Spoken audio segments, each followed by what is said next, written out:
Hello guys, in today's video I'm going to show you how to delete private server in Roblox or cancel it. And this tutorial will be quick and simple. Just make sure to subscribe to this channel and leave a like on this video if you will find this guide useful.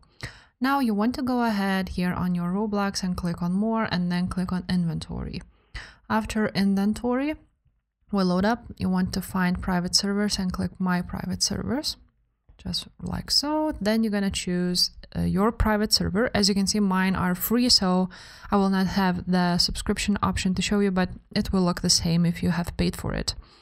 Now you will be redirected somewhere here on private servers, and you will see your private servers right there, and you will see 3 dots. You're gonna click on it and you can configure it, so click on it.